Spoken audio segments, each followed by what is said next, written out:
12월이 되면 많은 생각이 오고 갑니다. 한 해 동안 내가 어떻게 지냈을까? 내가 올해 세웠던 목표는 어느 정도 성취했을까? 이런 여러 가지 질문이 생기게 됩니다. 근데 어떤 목표를 잘 성취하려면 첫 번째 단계, 정말 중요한 걸음이 있습니다. 그것은 자신의 소망하는 바를 기록하는 것입니다. 체중을 이번에 50파운드를 줄이겠다. 그러면 50파운드를 적어놔야 돼요. 그래서 자꾸 리마인드가 되고 상기가 되면서 더 기도하게 됩니다. 그래서 소망 넘치는 성도의 삶을 살기 원하는 분들은 자신의 목표를 적어두는 필요가 있습니다. 그래서 보이는데 적고, 그리고 기도하고, 또 하나님께 아뢰고 구하고 찾고 두드리면 그것이 바로 소망이 넘치는 성도의 삶입니다. 특별히 저희는 이제 대강절, 예수님의 그 처음 오심을 기념하며 대강절로 지키고 있습니다. 그러면서 예수님의 다시 오심을 기다리는 성도의 사명을 가지고 있습니다. 그래서 예수님의 재림을 기다리는 성도, 예수님의 재림의 소망을 품고 살아가면서 거기에서 새 힘을 얻고 기쁨을 누리는 성도가 우리의 부르심입니다. 축복합니다. 여러분 안에 예수 그리스도로 인해서 소망이 넘칠 수 있기를 축원합니다. 오늘 말씀은 소망에 대한 말씀입니다. 그래서 제목으로 제가 소망의 하나님이 오십니다. 사실 뉴스를 보면 야 기쁘다, 마음이 시원하다, 이런 경우는 100번 중에 한 번 될까. 대부분은 좀 우울한 소식들입니다. 총격사고가 있었다, 비행기가 추락했다, 교통사고가 있었다, 이런 사건 사고들로 넘치는 것이 우리의 삶입니다. 근데 오늘 우리는 소망의 하나님을 바라보면서 예수님의 그 첫 번째 오심을 기다립니다.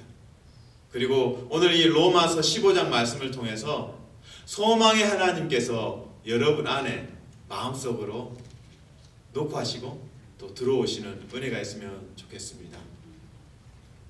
소망에 대해서 이제 구체적으로 다루면서 우리 안에 참 질문이 많이 생깁니다. 우리가 교회에 소망이 있을까? 사람에게 소망이 있을까? 이런 질문을 하게 됩니다. 물론 답은 명료합니다. 하나님에게만 소망이 있다. 하나님의 그 소망을 발견해 왔던 초대교회의 역사를 우리는 주목하게 됩니다. 사도행전 6장에 보면 이 먹는 문제 때문에 갈등이 있었던 사건이 서술되고 있습니다. 유대인 과부들 사이에 분쟁이 일어납니다. 근데 유대인이 과부들이 모였지만 예루살렘 교회입니다. 이 언어가 다릅니다. 그래서 히브리파 과부는 아람어를 구사를 하고, 그리고 헬라파 유대인 과부들은 이제 헬라어를 구사하게 됩니다. 그러니까 아람어를 구사하는 사람들, 과부들과 또 헬라어를 구사하는 이 과부들이 같은 유대인이에요. 같은 유대인이지만 언어가 다르니까 약간 이렇게 커뮤니케이션, 대화에도 좀 단절이 있었던 것 같습니다. 그러면서 음식을 과부들에게 나누어 주다가 이 헬라파 과부들이 음식을 좀 못 받게 되고, 그러니까 이제 화가 나죠. 사실 사람들이 먹는 거에도 예민합니다. 자녀들에게도 음식을 나눠줘도 남의 떡이 더 커 보인다고. 밥상에서 전쟁이 일어납니다. 나이가 어리나 나이가 많으나 똑같습니다. 내 나이가 얼만데 나를 이렇게 홀대하는 거야? 이 헬라파 과부들이 왜 나한테는 고깃덩어리가 하나밖에 없어? 저기 히브리파 과부들 봐, 고깃덩어리가 2덩이 3덩어리인데 하면서 화를 막 낼 거죠. 먹는 거에 예민합니다. 근데 사도들은 지혜롭게 이 문제를 해결합니다. 기도하고 그리고 전문가들을 세웁니다. 이 유대인 과부들, 아람어와 헬라어를 구사하는 이 이질적인 두 과부들을 위해서 7명의 집사들을 세워서 그들이 전문적으로 배분을 합니다. 아마 저울 다 갖다 놓고 측정하면서 공평하게 공정하게 나누어 줬을 것 같습니다. 제가 말하는 포인트는 예수 그리스도를 사랑함으로 모인 공동체입니다. 그 예루살렘 교회에 언어가 다르니까 같은 과부면 동병상련이라고 하죠. 서로 좀 잘 보듬고 이해할 수 있을 것 같습니다. 그리고 같은 동족이잖아요. 유대인이고. 그러나 언어가 다르니까 먹는 문제로 인해서 분이 생기고 원망이 생겼습니다. 물론 문제를 잘 해결해서 교회는 더 큰 부흥 가운데 들어갑니다. 저는 이 사도행전 6장에 나왔던 그 예루살렘 교회의 갈등, 그 과부들 간에 언어가 다르기 때문에 생겼던 갈등을 언급했습니다. 그리고 저는 이제 로마서로 옮겨서 적용하면 좋겠습니다. 로마 교회에는 유대인만 있는 게 아니에요. 예루살렘 교회에는 주로 유대인이 대다수였습니다. 근데 로마 교회는 유대인 플러스 이방인, 외국 사람들이 있는 거예요. 예루살렘 교회는 유대인만 있고 언어가 좀 달라요. 아람어와 헬라어. 그러나 로마 교회는 지금 더 많이 다릅니다. 아예 유대인과 외국 사람, 이방인으로 가득 채워져 있습니다. 그러니까 언어는 당연히 다르고요, 문화도 다르고요, 그리고 역사도 다릅니다. 그러니까 더 갈등의 불씨가 훨씬 많습니다.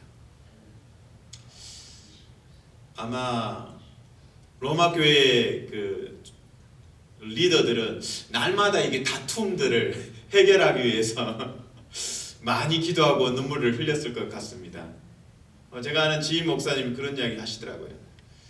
좀 교회 사이즈가 있으니까 여고생들처럼 성도들 간에 자꾸 싸운대요. 그래서 그것을 중간에 중재하면서 참 힘들다고. 그 얼마나 자주 있어요 했더니 하루에 한 건씩 있는 것 같아요. 그러니까 여성분들 안에 또 이렇게 또 관계가 참 중요하잖아요. 아마 로마 교회에도 그런 갈등들이 참 많았을 것 같습니다. 그래서 바울이 이런 갈등이 많은 공간 속에서 사람들이 아마 그런 갈등이 많고 싸우고 원망이 많으면 그런 이제 하소연을 하겠죠. 야, 교회에는 소망이 없구나. 사람에게는 소망이 없구나. 성도에게는 소망이 없구나. 근데 바울은 강조합니다. 결론적으로 소망이 있다. 우리가 자주 싸우고 우리가 다름 때문에 문화와 역사와 언어가 다르기 때문에 다투고 분쟁을 하지만 우리 안에 소망이 있다. 어디서 소망을 얻느냐? 세 가지를 바울은 이야기합니다. 첫째가 성경에서 소망을 얻을 수 있다. 두 번째가 예수 그리스도, 다윗의 자손인 예수 그리스도 안에서 소망이 있다. 마지막으로 하나님 안에 소망이 있다. 말씀을 읽으면 소망이 생깁니다. 예수 그리스도의 십자가와 부활 사건을 묵상하면 소망이 생깁니다. 그리고 하나님을 묵상하고 하나님께서 내어주신 그 독생자, 그 하나님의 사랑을 묵상하면서 우리 안에 소망의 하나님이 충만해지는 것을 체험할 수 있습니다. 로마서 15장 말씀 4절과 12절, 13절을 읽으면서 소망이라는 단어에 집중하면서 읽으시면 좋겠습니다. 같이 4절, 12절, 13절 로마서 15장을 읽습니다. 시작. 무엇이든지 전에 기록된 바는 우리의 교훈을 위하여 기록된 것이니 우리로 하여금 인내로 또는 성경의 위로로 소망을 가지게 함이니라. 또 이사야가 이르되 이새의 뿌리 곧 열방을 다스리기 위하여 일어나시는 이가 있으리니 열방이 그에게 소망을 두리라 하느니라.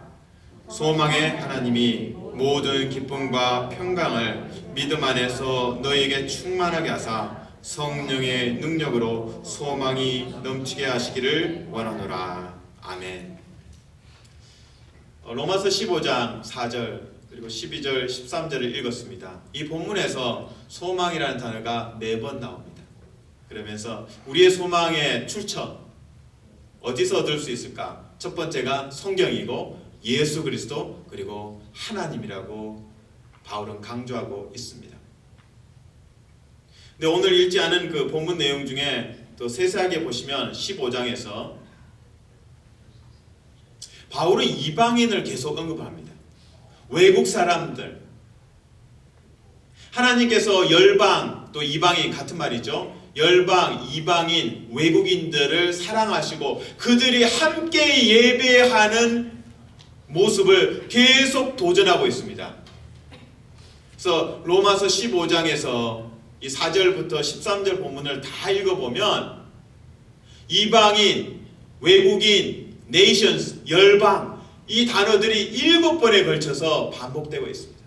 그들이 하나님을 예배하는데 선민들, 유대인들과 이방인들이 한 입으로 한 마음으로 하나님을 예배한다. 요한계시록에도 나오죠. 모든 족속 가운데, 모든 민족 가운데 백성들이 나와서 하나님께 예배하는 그 비전을 바울이 오늘 로마서 15장에서도 제안하고 있습니다. 그런데 말이 쉬워서 유대인과 이방인이지 이방인, 외국인이죠.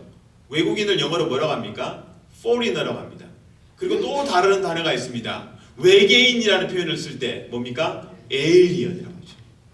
에일리언이 이티라는 영화를 보면 에일리언은 귀엽구나 이렇게 생각할 수 있어요.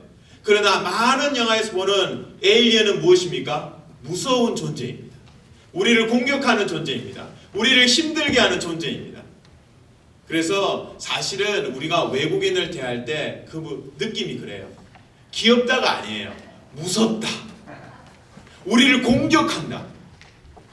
그리고 외계인이 들어오면 의학 과학자들은 무엇을 염려합니까? 감염, 세균. 그 세균 때문에 인간이 멸종한다는 영화 이야기도 있어요. 그래서 우리가 에일리언이라고 해서 외계인을 언급하면서 사실은 그 감정이 외국인에게 있는 거예요. 그래서 외국인이 귀엽다 이런 감정은 없어요. 그냥 혹시 감염되지 않을까? 병균? 이렇게 보는 거예요. 지금 로마 교회에서 에일리언과 그렇게 낯선 사람들, 아마 제가 그런 상상을 해봅니다. 아마 이렇게 유대인들은 왼쪽에, 그 다음에 이방인들, 포리너들은 오른쪽에 이렇게 아마 서로 좀 나눠 있었지 않았을까. 식탁에 앉아서도 조금 이렇게 서로 옷깃이라도 스치지 않으려고 마치 감기 걸린 사람처럼, 전염병에 걸린 사람처럼 서로 좀 접촉하지 않으려는. 그러나 소망의 하나님이 우리에게 강조하십니다. 너희가 함께 예배하기를 원한다.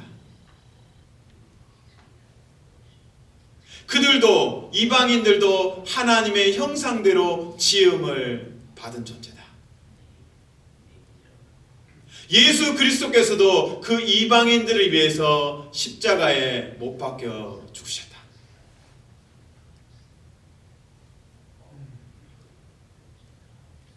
창세기 12장에도 아브라함에게 너가 복의 통로가 되라, 복의 근원이 되라 말씀하십니다. 근데 그 열방에 복이 된다는 게 참 어려워요. 나와 다른 사람들, 취향이 다른 사람들. 나는 느린 템포의 좀 슬로우한 곡을 좋아하는데 어떤 사람은 빠른 곡을 좋아해요. 댄스 곡을 좋아해요.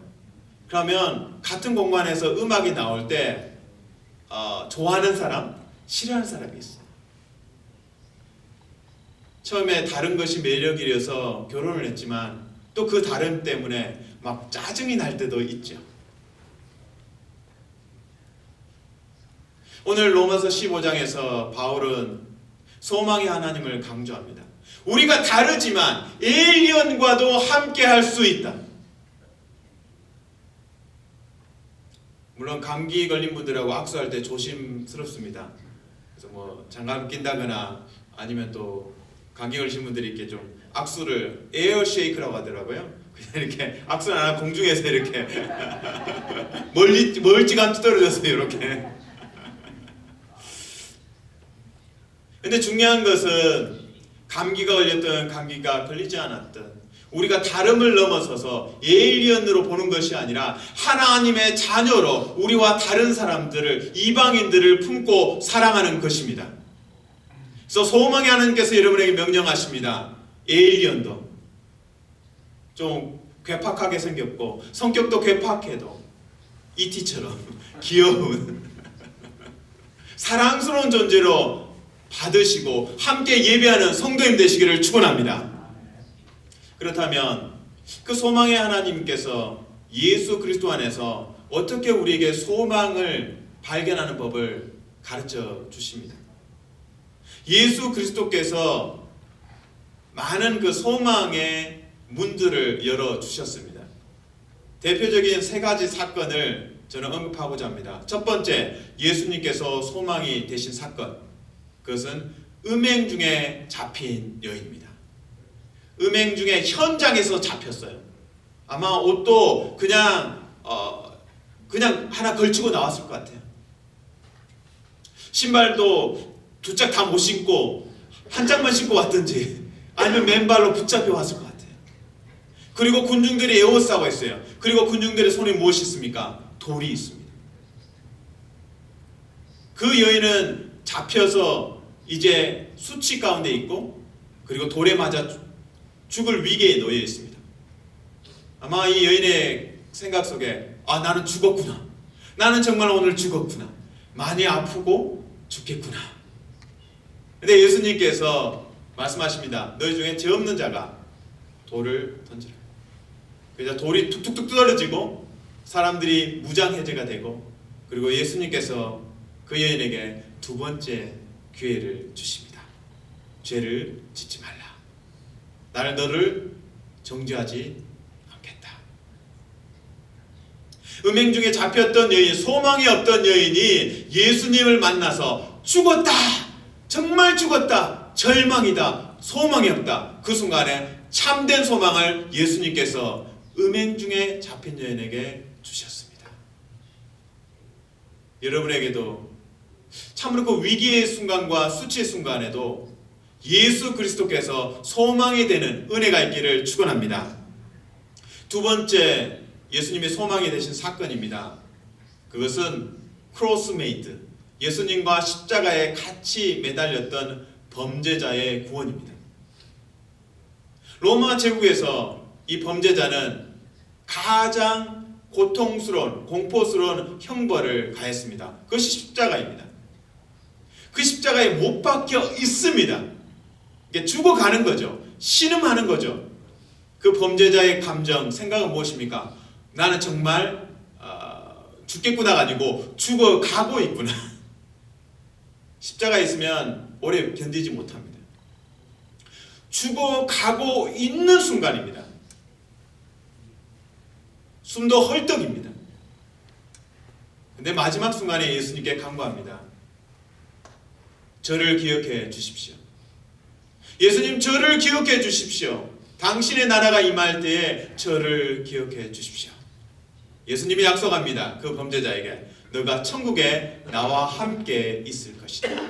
오늘 천국에 나와 함께 있을 것이다. 이 범죄자는 십자가에서 죽어가고 있으면서 절망을 경험했는데 소망의 예수님을 만나고 소망의 문으로, 소망의 나라로 입성하게 됩니다. 그런 은혜가 여러분에게도 있기를 축원합니다. 세 번째입니다. 세 번째 예수님께서 소망의 문이 되어 주셨습니다. 바로 바울입니다. 바울은 교회의 핍박자였습니다. 얼마나 열심히 참아 넘쳤는지, 성도들을 붙잡고 감옥에 집어넣고 또 스데반의 순교의 현장에도 있었습니다. 그러나 그가 예수님을 만나고 변화되었습니다. 그리고 복음을 증언합니다. 교회의 핍박자에서 교회의 개척자가 됩니다. 교회를 세우는 사람이 됩니다. 이것이 기적이죠. 그래서 바울을 보면서 우리는 소망을 품습니다. 세상의 가장 악랄한 사람도 가장 복음을 위해서 사용될 수 있겠구나. 근데 바울이 복음을 전하면서 꽃길만 걸었던 것은 아닙니다. 오히려 더 큰 핍박과 돌도 날라오고 물에 잠기기도 하고 매질도 엄청나게 당했습니다. 죽을 위기를 엄청나게 경험했습니다. 근데 그 순간마다 불사조처럼 다시 일어납니다. 예수 그리스도의 부활의 능력 때문에 바울이 다시금 일어납니다. 자신의 삶이 교회 핍박자에서 교회를 세우는 자로 변화되었고 그 은혜를 알고 그 은혜를 증거합니다. 그리고 핍박을 받고 죽을 위기에서도 벌떡벌떡 일어납니다. 그 바울의 삶이 우리에게 소망이 무엇인지를 가르쳐 줍니다. 또한 바울이 그의 간증을 통해서 소망을 이야기합니다. 자기가 에워싸임을 당해도 결코 좌절하지 않습니다. 그 본문을 한번 보겠습니다. 고린도후서 4장 8절에서 12절 말씀입니다. 고린도후서 4장 8절에서 12절 바울이 우겨쌈과 답답함과 박해와 거꾸로 트림을 언급합니다. 그러면서 그가 결코 좌절하지 않고 소망 가운데 날마다 일어납니다. 8절, 9절, 10절 고린도후서 4장 같이 읽습니다. 시작. 우리가 사방으로 우겨쌈을 당하여도 쌓이지 아니하며 답답한 일을 당하여도 낙심하지 아니하며 박해를 받아도 버림받지 아니하며 거꾸로 트림을 당하여도 망하지 아니하고 우리가 항상 예수의 죽음을 몸에 짊어짐은 예수의 생명이 또한 우리 몸에 나타내게 하려 함이라. 아멘. 바울의 간증을 들었습니다. 그가 우겨싸움을 당하기도 하고 그리고 답답한 일을 당하고 박해를 받고 거꾸로 트림을 당합니다. 하지만 그가 망하지 아니하고 다시 부활의 영으로 예수 그리스도 안에 있는 부활의 은혜로 다시 일어나고 다시 복음을 증거합니다. 여러분에게도 답답한 일이 있습니까? 에워싸이는 일이 있습니까? 경제적으로 궁핍함이 있습니까? 건강에 어려움이 있습니까? 관계의 어려움이 있습니까? 미래의 불확실함 때문에 마음에 근심이 있습니까? 하나님께서 여러분 안에 소망의 하나님으로 들어오셔서 그 모든 답답함과 애워싸움을 풀어내고 승리하고 소망 넘치는 성도 되시기를 축원합니다. 오늘 저는 예수님께서 우리에게 소망이 되심을 설명해 드렸습니다. 세 가지 사건을 말씀드렸습니다. 음행 중에 붙잡힌 여인, 십자가에 못 박혔던 범죄자, 그리고 교회를 핍박했던 바울. 이들을 보면서 우리는 소망의 하나님이 예수님을 참으로 보내셨구나. 그래서 우리에게도 소망의 근거가 생겼습니다. 저는 오늘 말씀을 정리하면서 결론적으로 드라마를 하나 이야기하려고 합니다. 한국의 드라마입니다. 제목은 동백꽃 필 무렵입니다. 이 드라마에서는 여주인공 동백이 등장합니다. 그녀는 7살 때 어머니로부터 버림받고 고아원에서 성장합니다. 근데 다행히 미국으로 입양이 되었습니다. 그러나 입양을 했던 부모가 아이에게 이제 그늘이 있다, 좀 어둡다, 그래서 파양이라고 하죠. 입양했던 것을 취소를 해버립니다. 성인이 되었습니다. 동백이는 사랑하는 남자가 생겼는데 남자는 프로야구 선수고 유명인입니다. 그래서 이 동백이를 좀 스캔들이 날까봐 감추어둡니다. 결국 그래서 그 관계가 깨어지고 동백이는 미혼모가 됩니다. 그래서 싱글맘으로 8살짜리 아들 필구를 키웁니다. 생계를 이어가기 위해서 미혼모이면서 아들을 키워가면서 이제 술집을 합니다. 보통 술집은 아니고요. 이제 음식을 판매하고 술만 파는 그런 술집을 열고 경영하는데 그 술집 이름이 까멜리아입니다. 까멜리아가 이제 동백이고요. 동백꽃의 꽃 이름이 당신만을 사랑합니다라는 의미가 담겨져 있습니다. 이 드라마에서 핵심 인물이 또 등장하는데요. 이 고아로 자랐고 그리고 입양되었다가 파양되었던 그러면서 다시 미혼모가 되고 또 술집을 운영하는 이 동백에 대해서 끊임없이 사랑하는 사람이 있습니다. 시골의 경찰인데요. 이름이 용식입니다. 무조건적으로 사랑해요. 무조건적으로 사랑해요. 매일 꽃을 선물합니다. 매일 꽃을 선물하고 사랑한다 하고 칭찬하고. 그래서 동백이가 그런 고백을 합니다. 이렇게 칭찬받는 건 처음이라고. 그러면서 당신이 자꾸 칭찬해주고 대단하다고 이야기해주니까 자꾸 새로운 세계가 열린다고 고백을 합니다. 근데 마을 사람들은 따가운 눈총으로 보죠.